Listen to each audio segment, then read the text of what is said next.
ஆச்சி பாதாம் ட்ரிங்க். ஆச்சி பாதாம் ட்ரிங்க் ஒன்னு வாங்கினா ஒன்னு ஃப்ரீ. சென்னை கிண்டியில் அமைக்கப்பட உள்ள மாசு கட்டுப்பாட்டு வாரியத்தின் புதிய ஆராய்ச்சி மேம்பாட்டு மையத்திற்கு முதலமைச்சர் மு க ஸ்டாலின் அடிக்கல் நாட்டினார். சென்னை நந்தம்பாக்கம் வர்த்தக மையத்தில் தமிழக அரசின் சார்பில் உலக சுற்றுச்சூழல் தின விழா கொண்டாடப்பு நடைபெற்றது.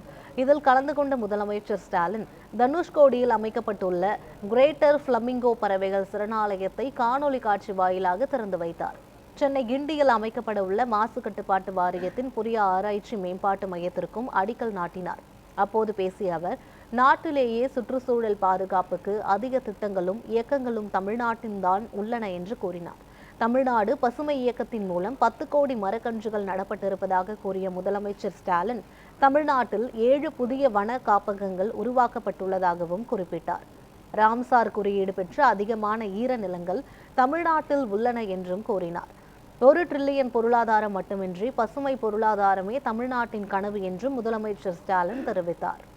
இந்தியாவிலேயே சுற்றுச்சூழல் பாதுகாப்புக்காக வேற எந்த மாநிலத்திலையும் இத்தனை இயக்கங்கள் திட்டங்கள் இல்லைன்னு நான் அடிச்சு சொல்றேன்.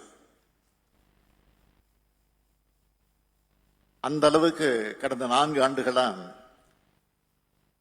தொலைநோக்கோட பல் முன்னெடுப்புகளை செயல்படுத்திக்கிட்டு வரோம். தமிழ்நாடு கிரீன் கிளைமேட் கம்பெனிங்கிற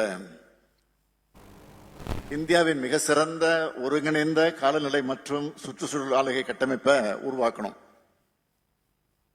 அதன் கீழ் 4 முதன்மை இயக்கங்களை அமைச்சிருக்கிறோம்.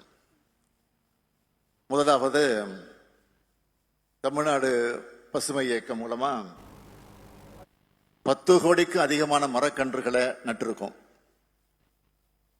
வனப்பரப்பை அதிகரிச்சிருக்கிறோம். இரண்டாவது தமிழ்நாடு ஈரநில இயக்கம் தொடங்கி இந்தியாவிலே அதிகபட்சமா ராம்சார் அங்கீகாரம் பெற்ற 21 ஈரநிலங்கள் கொண்ட மாநிலம் தமிழ்நாடுன்னு சாதனை படைச்சிருக்கிறோம். மூன்றாவதா தமிழ்நாடு காலநிலை மாற்ற திட்டம் மூலமா கார்பன் எமிஷனை கட்டுப்படுத்துறது உள்ளிட்ட முக்கியமான பணிகளை செஞ்சுட்டு வரோம். நம்ம கனவு $1 டிரில்லியன் பொருளாதாரம் மட்டும் கிடையாது, அது ஒரு பசுமை பொருளாதாரமாக இருக்கணும் என்பதுதான் இந்த மாற்றத்தை வழிநடத்துவதற்கான கருவிகள்.